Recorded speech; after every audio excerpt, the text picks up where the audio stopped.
मैं डॉक्टर विधि शर्मा राजकीय कला महाविद्यालय कोटा के इतिहास विभाग से मैं आपको बीए सेकेंड ईयर का पहला प्रश्न पत्र मध्यकालीन भारत पढ़ाऊंगी।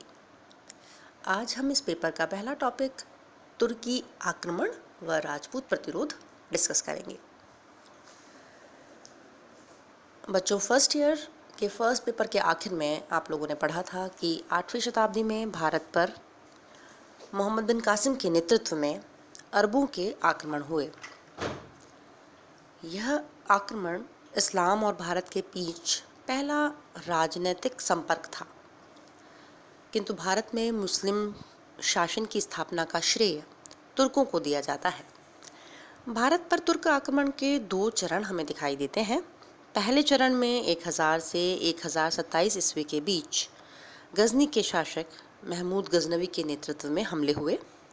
दूसरे चरण में 1175 से 1206 ईस्वी के बीच गौर के शासक मोहम्मद गौरी और उसके सेना नायकों के नेतृत्व में आक्रमण हुए, जिनके परिणाम स्वरूप अंततः दिल्ली सल्तनत की स्थापना हुई और भारत में एक नवयुग का सूत्रपात हुआ। तुर्क आक्रमणों के पहले चरण की बात करते हुए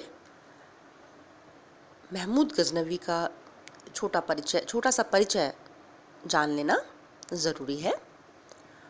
9वीं सदी के अंतिम दौर में मध्य एशिया में ट्रांसाक्सियाना, खुरासान और ईरान के कुछ भागों पर सासानी या सामानी शासकों का राज्य था।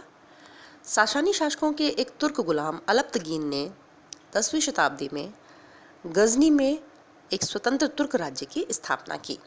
गजनी वर्तमान में अफगानिस्तान में स्थित है। उसके पुत्र सुबुक्तगीन ने पहली बार भारत पर आक्रमण किया। यह आक्रमण हिंदुशाही राज्य पर हुआ। वहाँ का राजा जयपाल था। दोनों पक्षों के मध्य संधि हो गई। सुबुक्तगीन के बाद उसका बेटा महमूद गजनवी गद्दीनशीन हुआ और महमूद गजनवी ने भारत पर एक के बाद एक कुल 17 आक्रमण किए। महमूद गजनवी के आक्रमणों के समय भारत की राजनीतिक दशा कैसी थी, यहाँ का राजनीतिक परिदृश्य क्या था, ये जान लेना महत्वपूर्ण है। और इस विषय पर यूनिवर्सिटी एग्जाम्स में प्रश्न भी पूछे जाते हैं। राजनीतिक रूप से भारत में कई छोटे छोटे राज्यों का अस्तित्व था। मुल्तान और सिंध के राज्य जिन पर अरबों के आक्रमण हुए थे एक्सक्यूज मी, वहाँ मुल्तान में करामिता मुसलमानों का राज्य था और वहाँ का राजा था फतेह दाऊद, और सिंध में अरबों की सत्ता के अवशेष अभी भी बने हुए थे। अगला राज्य था हिंदुशाही राज्य, जो एक विशाल राज्य था। कश्मीर की सीमा से मुल्तान की सीमा तक फैला हुआ था। इसकी राजधानी वहिंद या उदभांडपुर कही जाती है, जो कि आधुनिक पेशावर के निकट है। महमूद के आक्रमणों के समय वहाँ का राजा जयपाल था, जो कि उसके पिता सुबुक्तगीन के साथ भी युद्ध कर चुका था।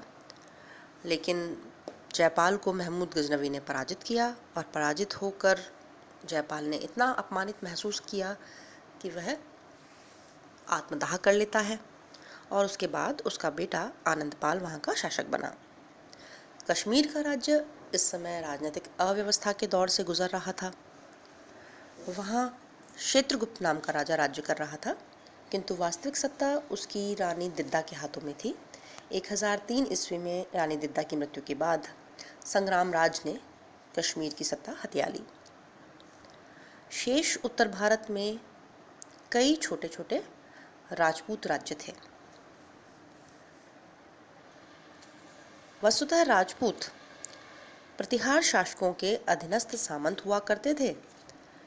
जैसे जैसे प्रतिहार साम्राज्य का पतन होने लगा, प्रतिहार साम्राज्य का विघटन होने लगा, तो ये सामंत स्वतंत्र होकर नवीन राज्यों की स्थापना करने लगे।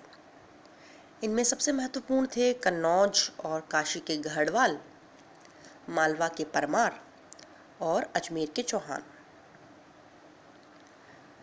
आधुनिक जबलपुर के आसपास के क्षेत्र में, जिसे कि छेदी राज्य कहा जाता था, कलचुइयों का शासन था। बुंदेलखंड में चंदेलों की सत्ता थी गुजरात में चालुक्य वंश और दिल्ली में तोमर राजपूत राज्य कर रहे थे। बंगाल इस समय पाल शासकों के अधीन था और शनैः शनैः पालों की जगह सेन राजवंश का प्रभुत्व स्थापित हो गया। इस तरह सारा उत्तर भारत कई छोटे छोटे राज्यों में बटा हुआ था और ये छोटे छोटे राज्य आपस में सदा संघर्षरत रहते थे। इन राज्यों में कोई भी राज्य इतना शक्तिशाली नहीं था कि इन्हें एकता के सूत्र में बांध सकता, इन्हें योग्य नेतृत्व प्रदान कर सकता। इसके अलावा राजपूत शासन प्रणाली सामंतवाद या अर्ध सामंतवाद पर आश्रित होती है।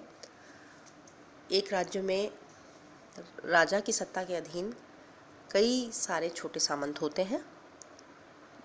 इन सामंतों में निरंतर आंतरिक कलह चलते रहते हैं। इन आंतरिक कलहों की वजह से ये राज्य कमज़ोर पड़ रहे थे और आपसी सहयोग के अभाव में ये विदेशी आक्रमण का प्रभावशाली ढंग से विरोध कर सकने में समर्थ नहीं थे।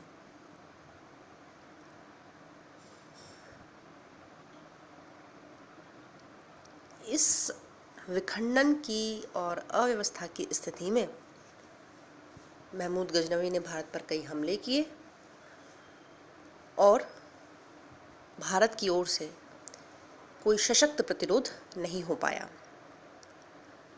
भारत पर तुर्क हमलों के क्या कारण या उद्देश्य रहे, इसकी चर्चा हम अपने अगले वीडियो में करेंगे। अभी के लिए धन्यवाद।